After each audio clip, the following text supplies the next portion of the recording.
네, 안녕하십니까. 오늘 2023년 7월 15일, 이번 주 주간 투자 전략 7월 두 번째 주고요.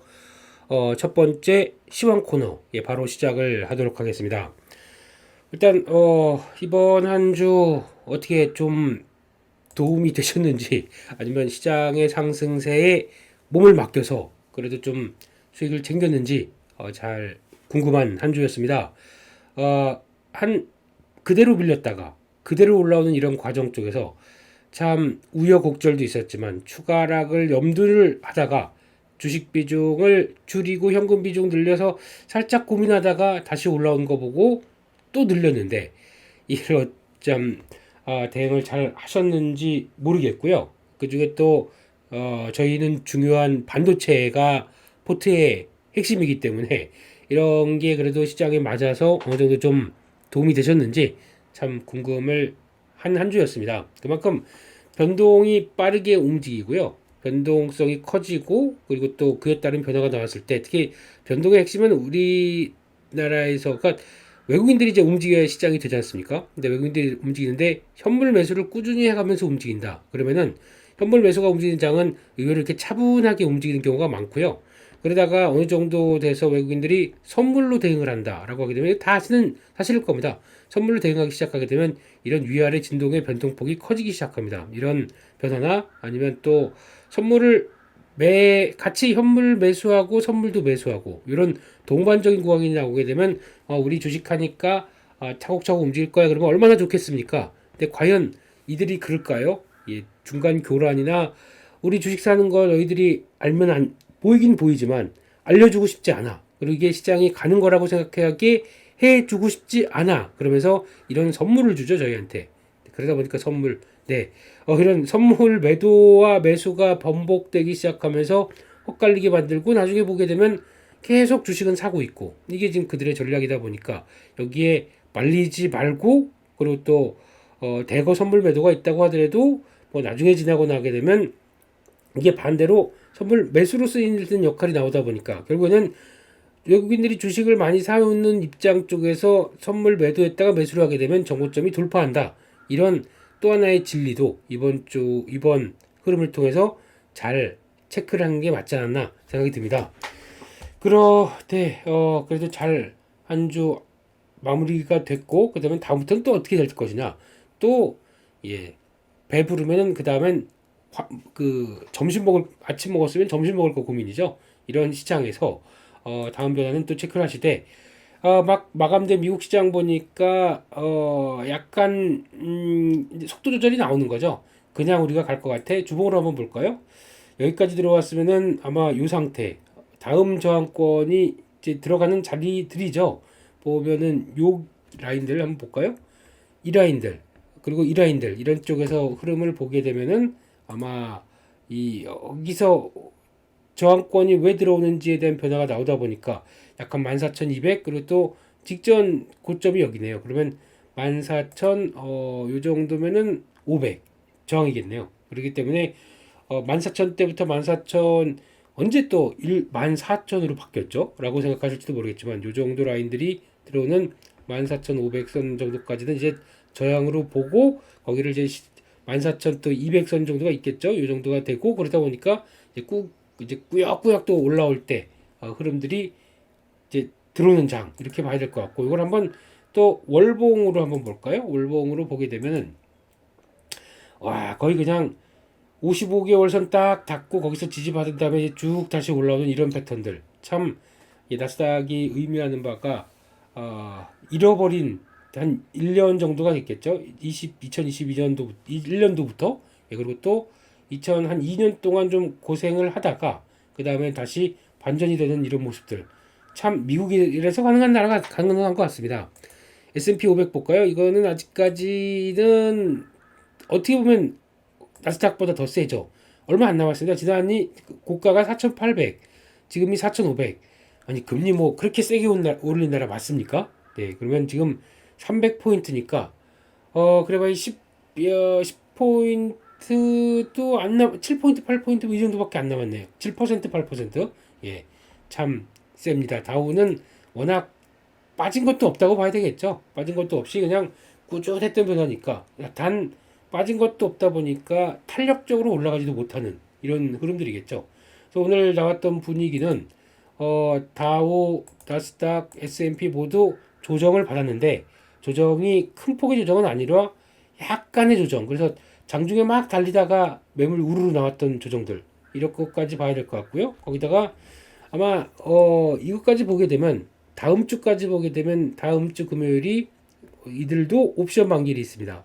옵션 만기일이 있게 되면은 약간 또 아직 포지션이 대충 보니까 상승으로 그렇다고 막 과열로 들어온 상황도 아니거든요 지금요. 그런데 은근 움직이면서 그리고 또 아직까지도 하반기 어떻게 될지 모르겠지만은 하반기에 대한 경고음들이 아직 상당히 많습니다. 미국 시장에서도요. 그래서 이번에도 뭐 얘기를 드리겠지만 아직 물가도 쉽게 빠진 거 아니고 거기다가 지금 고금리의 폐해도 나올 거고 이런 몇 개만 본다고 하더라도 미국 시장을 경계를 침체를 가속화시킬 것이다. 뭐 이런 얘기들이 많습니다.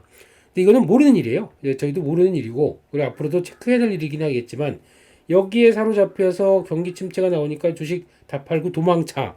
이게 맞을까요? 네. 시장은 이렇게 쭉 움직이고 있는데 그럼 적어도 가다가 어떤 액션이나 변화가 나온다 그러면은 그때 탈출할 준비를 하는 거나 시장에 맞게 대응하는 게 낫지. 먼저 그러면 아유 계속 보니까 내가 보는 유튜브들은 또 내가 보는 우리 전문가든 시장 안 되는데 이거 지금 탈출하래. 그래서 탈출했습니다. 그러면 주가 계속 가는 데 대해서 망연자실을 볼 수밖에 없는 이런 상황들이죠. 그래서 그런 거보다는 저희는 그냥 시장을 따라가는 추종하는 매매하겠습니다. 그래서 큰 변화 없으면은 계속 그리고 고 하면서 시장 주도 쪽 계속 모아가고 주도가 될 만한 게 뭔지 보고 그렇게 대응하는 게 더 맞겠다고 생각이 들고 있습니다. 여기까지 말씀드렸고요. 미국 시장 끝난 거 한번 잠깐 볼까요? 미국 시장이 랠리 끝 혼조세 이러면 기분이 그렇죠. 랠리 끝났냐? 뭐 모르겠습니다.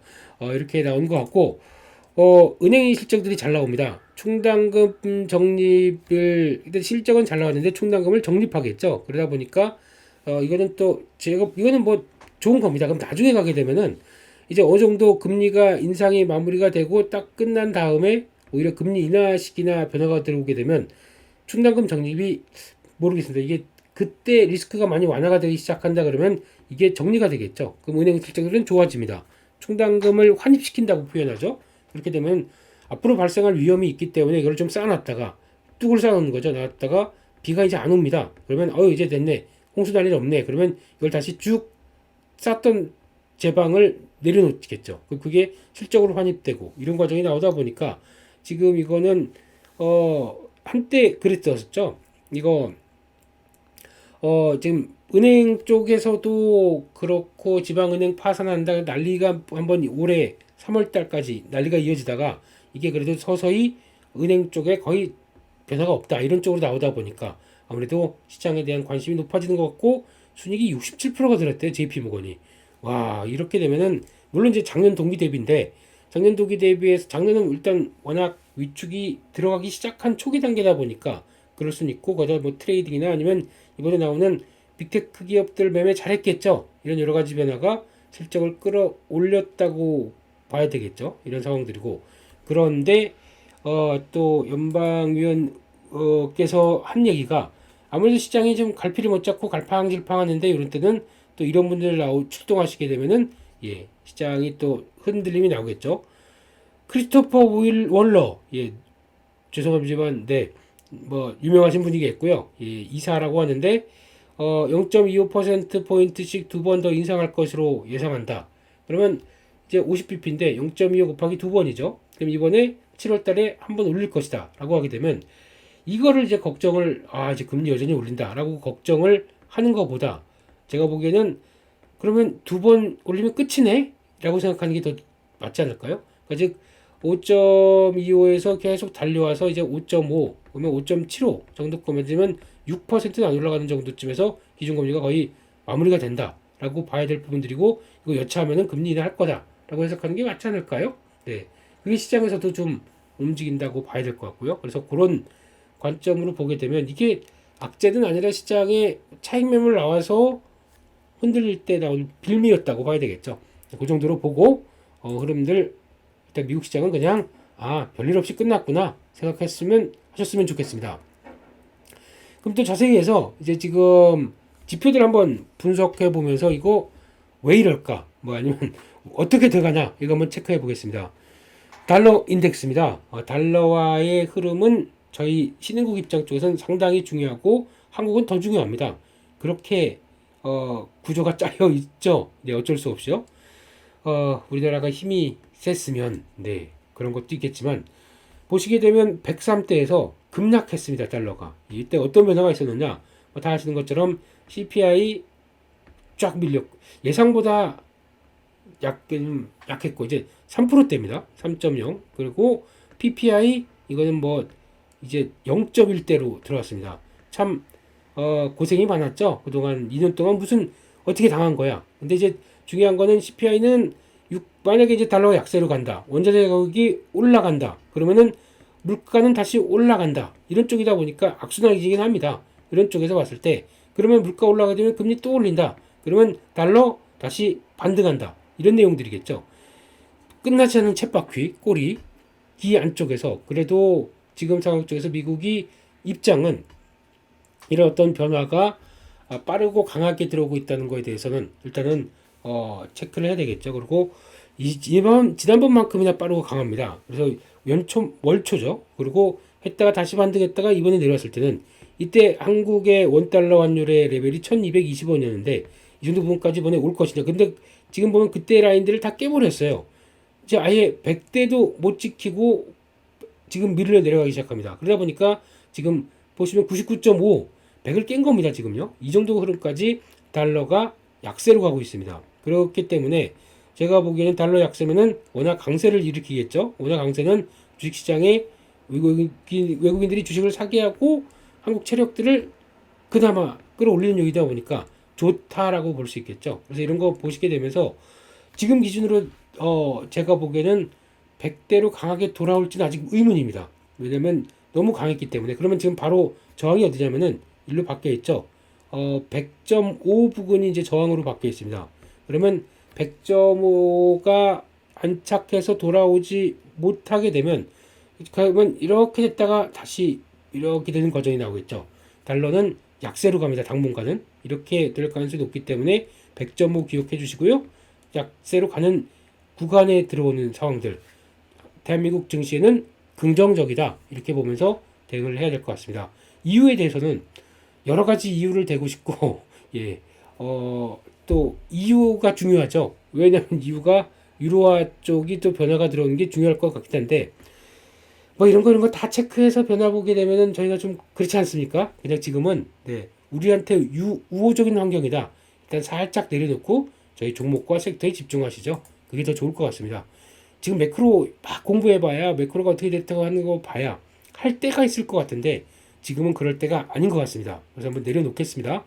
원달러 환율 보겠습니다. 지금 동향은 거의 뭐 주식이면 사고 싶으신가요? 아니면 잘못하게 되면 이탈하니까 팔고 싶으신가요? 박스권을 지켰다고 봐야 될까요? 박스권이 깼다고 봐야 될까요? 네, 모르겠습니다. 여러 가지 현상이 나온다고 하더라도 이럴 때는 예전에 어떤 힘을 봐야 되겠죠. 원달러 환율 지난번에 고점대에서 1340원 못 넘었습니다. 그러면은 이렇게 고점이 낮아지는 추세로 가죠. 이번에 1320원도 장중 급하게 내려왔다가 또 못 갔습니다. 그러면 이런 식으로 가겠죠. 그렇게 되는데 여기를 지킬 것이냐? 제가 보기에는 쌍바닥 아니다에도 무게를 두고 싶습니다. 왜냐면 달러가 저렇게 강하게 가니까요. 물론 위안화도 봐야 되긴 하겠지만 지금 기조로 봤을 때 가장 중요한 거 수출이 아직 적자긴 하지만 하반기에 개선 가능성이 높다 보니까 흑자로 넘어갈 가능성이 높고요. 이런 변화만 보고 저희는 또 반도체가 돌아선다라고 하게 되면은 굳이 이렇게 받을 필요가 없겠죠. 그래서 아마 이때쯤 되면은 위안화가 약세로 간다고 하더라도 약간 좀 다른 측면으로 가지 않을까 한쪽인데 그런 편에서는 지금 약세 원하는 강세로 가는 기조가 맞아진다고 봐야 될까요? 지금 테스트는 이제 여기겠죠. 지난번에 1220원대 여기가 봐야 될 텐데 월요일 날부터 혹시 이제 환율이 먼저 어떤 주식시장에 관련된 것보다 환율이 먼저 1268원이니까 지난 1200 그 60원대를 노크를 하고 5, 60원대를 노크를 하기 시작한다. 요 정도죠. 요 정도 라인까지 들어오기 시작한다. 그러면은 아마 시장은 오히려 강할 것 같고요. 이것도 원화도 강세 압박이 많은데 아직 계산이 안 되는 게 이것 때문입니다. 위안화 때문에. 이게 어떻게 될지 모르겠어. 아마 달러는 약세를 간다고 하더라도 우리는 한 50원대 분에서 또 약간 지구박구 하는 거 아니냐. 하지만 환율은 다 틀립니다. 예, 저는 환율 진짜 자신 없습니다. 저보고 환율 플레이 하라. 돈 다 날렸을 것 같아요. 네. 추세 플레이도 안 되고 어떤 것이 아무리 봐도 힘들고 그래서 아마 일단 1차적으로 50원대 부근 20원대 부근 들어오지 않는 생각이 드는데 이거는 일단 달러 약한 것보다는 좀 느립니다. 위안화 때문에요. 그리고 한번 보시고 일단 기존은 주식시장 쪽엔 나쁘지 않다. 이렇게 바라보시고 대응을 하셨으면 좋겠고요. 비트코인입니다. 지금 코인이 지난번에 뉴스가 그게 나왔을 거예요. 그러니까 지금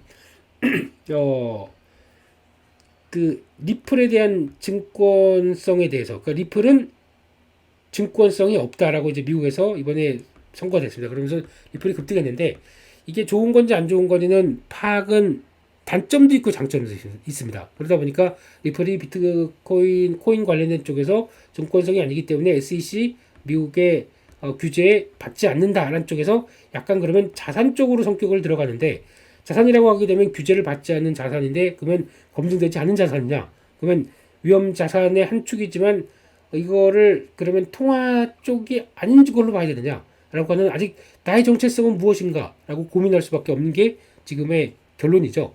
증권성을 부여했다고 하게 되면 리플이 급등했을까요?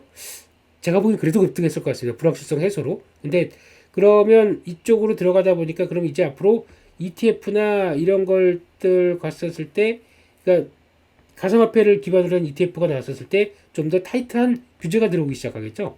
이런 것들로 보게 되면은 그럼 지금 미국 증권심의위원회부터 증권거래소나 모든 상황들은 이제 그러면 모두 다 이거를 케어하기 시작을 하겠죠. 규제하고 감독하고 상장할 때도 거의 미국 시장의 나스닥에 상장하는 기준에 준할 정도로 이렇게 나가기 시작하게 되면 이게 이게 호재할까라는 생각도 들죠. 원래 탈중앙화를 펼치기 위해서 만들었던 이 코인들인데 그래서 되게 여러 가지 생각할 게 많습니다. 결론은 네, 비트코인은 그리고 또 가상화폐는 또 다른 하나의 축으로서는 매매를 해 보자라는 관점입니다. 그래서 근데 이번에 폭이 좀 되게 커요. 이번에 쭉 올라갔다가 3만 저는 요거 보고 지는 일단 예 지는요 지금 일단 갖고 있는 게 0.1밖에 안 되지만 지금 일단 박스권 상단부를 타진하는 과정이다 보니까 여기서를 만약에 있는 것들은 제가 보기에는 좀 정리하는 게 맞겠죠. 그래서 이번에 갑자기 쭉 올라오길래 달러 약세 때문에 반응하나 추격 매수 한번 해볼까라고 고민하면서 그냥 주말에 보지 했더니 주말에 다시 쭉 내려왔습니다. 이렇게 되면은 또 고민이 생기는 거죠. 그래서 이번 박스권 안쪽으로 들어올까 그러면 약 한 29,200~300쯤 될 겁니다. 여기에 0.1을 추가로 매수할까 아니면은 흐름들 봤다가 일단 이제 달러가 아직 어떻게 될지 모르겠지만 내가 요 정도 한 28,000 정도쯤 들어오게 되면 살까. 일단 아마 제가 보기에는 또 나눠서 여기 때는 0.1 정도 들어갈 것 같아요. 추가로요. 네, 그래서 한 0.2 정도로 박스권의 움직임을 추적하지 않나 라고 생각하고 또 밀리게 되면 여기 사야 되겠죠. 그런 거 보면서 약간 저희는 그렇다고 비트코인이나 가상화폐가 움직인다고 그날 왔다 갔다 매매하면서 24시간 깨어있는 매매 안 좋아합니다.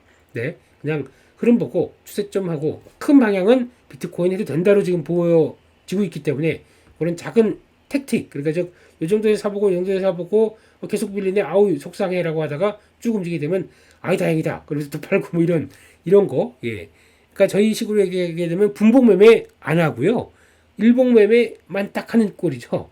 일봉 아니면 또 약간 길게 시계를 놓고 그런 거 한번 보시면서 비트코인의 변화도 한번 눈여겨 보시죠.